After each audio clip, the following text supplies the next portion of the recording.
স্বাগত দীপ্ত সংবাদে, সাথে আছি আমি নুজহাত রাহনুমা। ভোলার বোরহানুদ্দিনের বেশ কয়েকটি গ্রামে নলকূপ খননের সময় মিলছে প্রাকৃতিক গ্যাস, যা দিয়ে অনেক পরিবারে মিটছে দৈনন্দিন জ্বালানির চাহিদা। এ বিষয়ে সংশ্লিষ্ট কর্তৃপক্ষ প্রয়োজনীয় ব্যবস্থা নেয়ার আশ্বাস দেন। 1995 সালে আবিষ্কৃত হয় ভোলার শাহবাজপুর গ্যাস ফিল্ড। এরপর থেকে এই গ্যাস ফিল্ডের আশেপাশে টবগি, কাচিয়া, বোরহানগঞ্জ, মনিরাম ও হাকিমউদ্দিন এলাকায় নলকূপ স্থাপনের সময় পানির সঙ্গে গ্যাস উঠতে থাকে। 900 থেকে 1000 ফুট গভীরে পৌঁছলেই মিলছে গ্যাসের স্তর। কম্প্রেসারের সহায়তায় তোলা হচ্ছে গ্যাস ও পানি, পরে বিশেষ পদ্ধতিতে পাইপলাইনের মাধ্যমে তা দেওয়া হচ্ছে চুলায়। গ্রামের ভেতর ছড়িয়ে আছে সবুজ রঙের অসংখ্য পাইপলাইন। একটি টিউবওয়েল থেকে একাধিক বাড়িতে দেওয়া হচ্ছে গ্যাসের সংযোগ। এতে অল্প খরচে রান্নার সুযোগ পেয়ে স্বস্তিতে স্থানীয়রা। আমি লং টাইম চালানোর কারণে আমার 2500 বা 2800 টাকা মাসে আপনার ডেইলি 50 টাকা করে দিই এক চুলাতে। শুধু গৃহস্থালী কাজই নয়, চায়ের দোকান সহ ছোট বড় ব্যবসা প্রতিষ্ঠানেও ব্যবহার হচ্ছে এই গ্যাস। গড়ে উঠেছে বেশ কয়েকটি কাচের চুড়ি তৈরির কারখানা। গ্যাস যদি দেশের তন পাওয়া যায় তাহলে তো দেশের লোকের জন্য উপকার হইব। গ্যাসের লাইন নেওয়া হোক, সবাই সবার মতো যে যার মতো স্বাধীনভাবে রান্না করত। সম্প্রতি ভোলা সদর উপজেলা ধনিয়া ইউনিয়নের তুলাতুলি এলাকায় মাত্র 80 ফুট গভীরে নলকূপ স্থাপন করতেই গ্যাসের সন্ধান পাওয়া গেছে।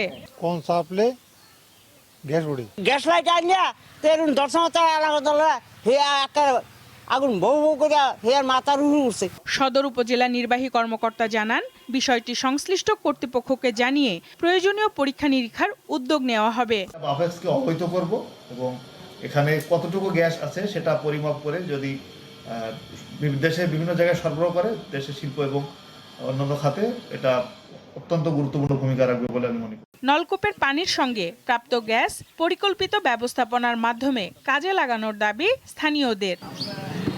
সঞ্জিদা প্লাবনী, দীপ্ত, বার্তা কক্ষ। এবারের ঈদ যাত্রায় সড়ক, রেল ও নৌ দুর্ঘটনায় প্রাণহানির সংখ্যা আশঙ্কাজনক হারে বেড়েছে। তারপরও সড়ক পরিবহন ও সেতু মন্ত্রীর দাবি, ঈদ যাত্রা ছিল স্বস্তির। আরও জানান, গণপরিবহন ব্যবস্থাপনায় শৃঙ্খলা আনতে জিপিএস ট্র্যাকিং চালু করা হবে বাসে। এবার ঈদযাত্রার 10 দিনে সড়কে নিহত হয়েছে 279 জন। বলা যায়, আনন্দযাত্রা এবার পরিণত হয়েছে শোকের মিছিলে। সড়ক, নৌ ও রেলপথে ঘরমুখ মানুষের ঢলের সঙ্গে পাল্লা দিয়ে বেড়েছে দুর্ঘটনা।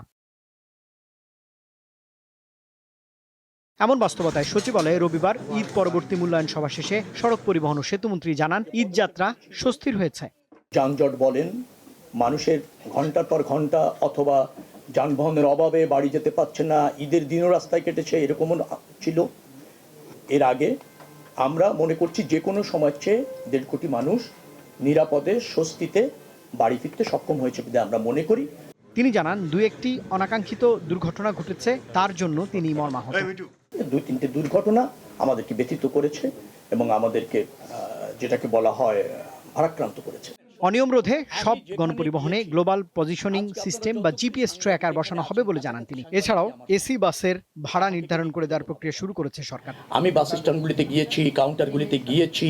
রুবায়েত হাসান, দীপ্ত সংবাদ, ঢাকা।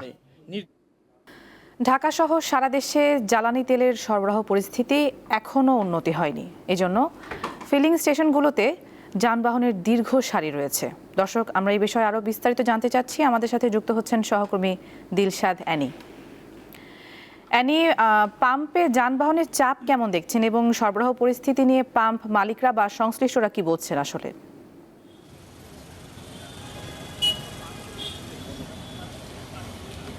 জ্বালানি তেলের যে সংকট, যেটি এখন পর্যন্ত অব্যাহত রয়েছে রাজধানী সহ দেশের বিভিন্ন জায়গায় একই অবস্থা।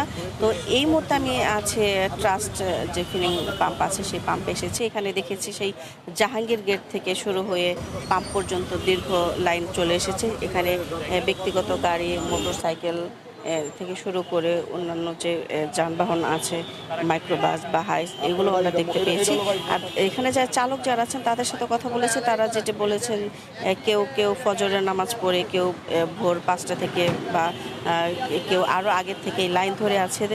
যে তাদের যে কথা হচ্ছে যে আগে আসলে যখন থেকে তেল দেওয়া শুরু করবে তারা কিছুটা আগে পাবেন, কিন্তু যারা তেল পেয়েছেন এর মধ্যে কেউ 3 ঘন্টা 4 ঘন্টা অতিবাহিত করার পর পেয়েছেন। আমরা এই যে আপনাদেরকে একজনের কাছে নিয়ে যাব, তার কাছ থেকে শুনবো আসলে তেল সরবরাহ নিয়ে যারা চালক আছেন তারা কতটা সমস্যার মধ্যে রয়েছে। আমি আজকে ভোর 5:30টায় নামাজ পড়ে এখানে লাইনে দাঁড়াইছি, এখন বাজে 10:05, 4 ঘন্টা 5 মিনিট হলো এখানে দাঁড়ানো, এখনও তেল পাই নাই, পাবো আর কি। কালকে কি পেয়েছিলেন? না, গতকাল আমি পাই নাই, গতকাল সিরিয়াল থেকে চলে গেছি, তেল শেষ হয়ে গেছিল। ঠিক আছে, ধন্যবাদ আপনাকে।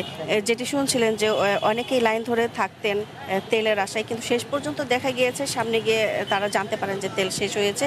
তাই যার কথা শুনছিলেন, যে চালকের কথা শুনছিলেন, তিনি আরও কয়েকটা পাম্প ঘুরে এসে এখানে এসেছেন, যেখানে তেল ট্রাস্ট মিলনায়তনের যারা আছেন, দায়িত্বরত যারা স্টাফ যারা আছেন ফিলিং পাম্পের, তাদের সাথে কথা বলছি। তাদের এখানে এখন পর্যন্ত পর্যাপ্ত তেল রয়েছে।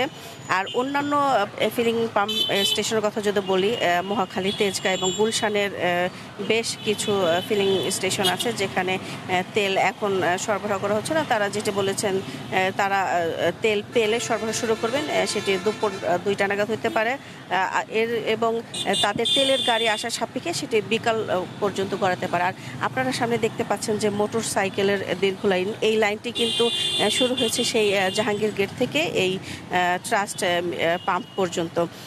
আমরা যারা বাইকে আছেন তাদের সাথেও কথা বলেছি, যারা রাইড শেয়ার করেন তাদের সাথেও কথা বলেছি। তারা যেটা আমাদেরকে জানিয়েছেন, বেশি সমস্যায় পড়তে হচ্ছে তাদের, কারণ তারা রাইড শেয়ার করে জীবিকা নির্বাহ করছেন। অনেকে পরিবার পরিজন নিয়ে যারা আছেন তারা অনেকটা বলেছেন যে আসলে তারা অনেকটা কষ্টে দিন যাপন করছেন, কারণ তাদের মূলত রাইড শেয়ার করেই তাদের সংসার চালাতে হয়। তো তাদের সবার কাছে একটা প্রশ্ন, আসলে কতদিন এরকম জ্বালানি সংকট কাটবে, তারা এই প্রশ্নটি রেখেছেন। তো এই ছিল এখানকার সবশেষ পরিস্থিতি। জিয়ানি, আমরা শুনছিলাম আপনাকে, ধন্যবাদ যুক্ত হবার জন্য। অবৈধভাবে গ্রিস যাওয়ার পথে মারা গেছেন সুনামগঞ্জের 3টি উপজেলার অন্তত 10 জন যুবক। ভূমধ্যসাগরে পথ হারিয়ে খাবার ও পানির অভাবে প্রাণ হারান তারা। নিহতদের মধ্যে জগন্নাথপুরের 5 জন, দিরাইয়ের 4 এবং দোয়ারাবাজার উপজেলার বাসিন্দা 1 জন। আমার খালি এক বয়স দিছিল যাইবার পরে আবার হয়েছে আমার লাগে খালি দোয়া কইর। হায় রে সায়াক রে। ছেলের মৃত্যুর খবরে দিশেহারা সুনামগঞ্জের জগন্নাথপুরের নিহত শায়েখ আহমেদের বাবা মা। যে কোনো পথে উন্নত দেশে পাড়ি জমানোর স্বপ্নে বিভোর ছিলেন শায়েখ। বাবা মায়ের আপত্তি ডিঙিয়ে বিদেশ যাওয়ার নেশাই কাল হলো তার। আমি তোরে নানা করছি, আমি দিতাম না রে, আমার মারিলিতে দর ধাক্কা মানুষের মার কুর লগল না কালি করছে দলালে, এটা দলাল লগল তোর গ্রেফতার করা যায় না নি। টানা 6 দিন ভূমধ্যসাগরে থাকার পর খাবার পানির অভাবে মৃত্যু হয়েছে শায়েখের। শায়েখের মতো স্বপ্ন দেখে অবৈধ পথে সাগর পাড়ি দিতে গিয়ে মারা গেছেন একই উপজেলার মনির, নাইম, আমিনুর ও মোহাম্মদ আলী। এছাড়াও মারা গেছেন দিরাইয়ের ময়না, সাজিদুর, শাহান, মুজিবুর ও দোয়ার বাজারের আবু ফাহিম। আজিজুলের দলালের 8 জনের মাঝে 5 জন আমরা উঠছি, আর বাকি 5 জন মারা গেছে। ছেলে ফেলেরে আমরা কইতাম চাই না, এটা প্রশাসনে ভালো রকম ভাবে একটা শিক্ষা দেওয়া হোক এই দলাল সকলতে। এসব মৃত্যুর খবর যাচাই বাছাই শেষে আইনানুগ ব্যবস্থা নেওয়ার কথা জানিয়েছে জেলা প্রশাসন ও পুলিশ। গতকালকে অনলাইনে আমরা অনলাইন মাধ্যমে দেখতে পাই যে লিবিয়া থেকে গ্রিস যাওয়ার পথে আমাদের জগন্নাথপুরের 5 জন সহ আরও 18 জন নিহত হয়েছে। এখানে কয়েকজন দালালের নাম এবং উঠে এসেছে, তাদের ঠিকানাগুলো আমরা কালেক্ট করেছি। লিবিয়া থেকে গ্রিসে যাওয়ার পথে ভূমধ্যসাগরে নৌকাডুবিতে অন্তত 22 অভিবাসন প্রত্যাশীর মৃত্যু হয়েছে। এখন পর্যন্ত সুনামগঞ্জের 10 জনের মৃত্যু নিশ্চিত হওয়া গেলেও বাকিদের পরিচয় পাওয়া যায়নি।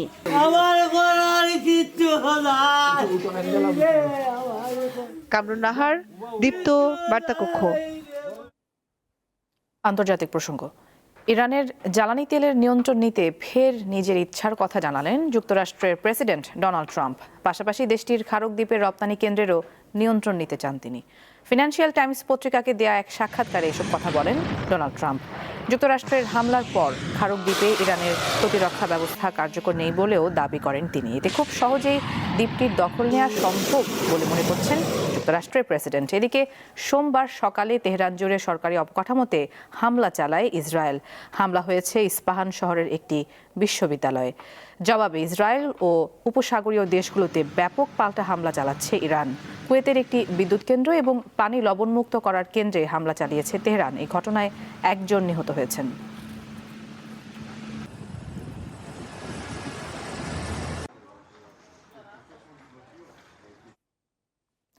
ইরানে চালানো ইসরায়েল ও যুক্তরাষ্ট্রের হামলার কারণে প্রায় 1 মাস ধরে বৈশ্বিক তেল সরবরাহ বিঘ্নিত হচ্ছে। ফলে বিশ্বজুড়ে জ্বালানির দাম বাড়ছে। কোথাও পেট্রোল পাম্পে দীর্ঘ লাইন, কোথাও আবার ডিজেল ফুরিয়ে যাওয়ায় থমকে যাচ্ছে পরিবহন ও উৎপাদন।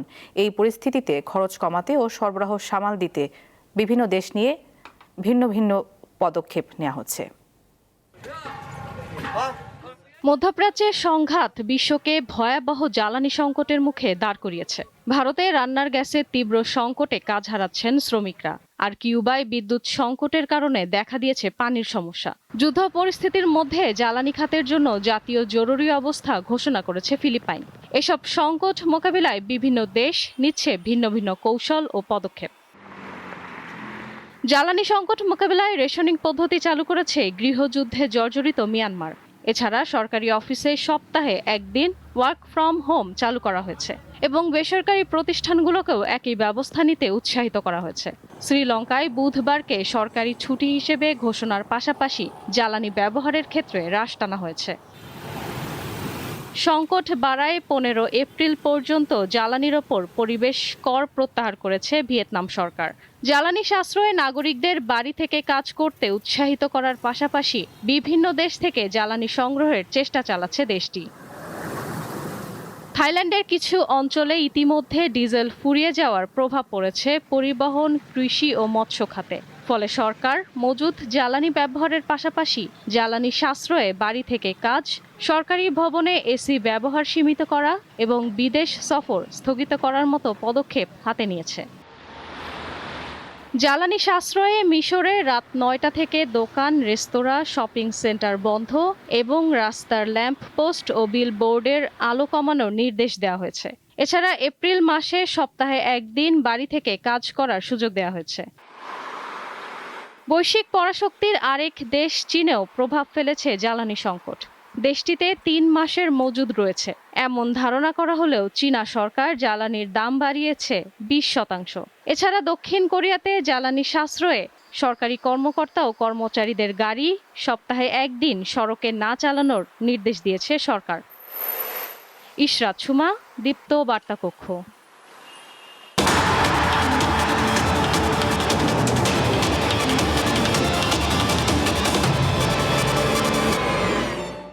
খেলার খবর।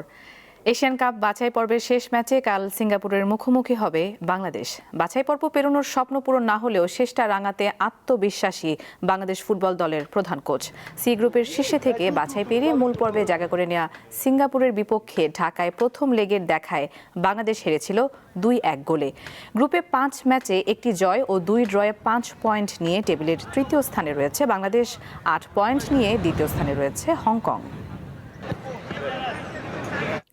আর এই ছিল এখনকার মতো। আমাদের পরবর্তী সংবাদ বেলা 12টায় দেখার আমন্ত্রণ। এছাড়া আরও তথ্যের জন্য চোখ রাখুন দীপ্ত ডিজিটাল প্ল্যাটফর্মগুলোতে। ধন্যবাদ সবাইকে।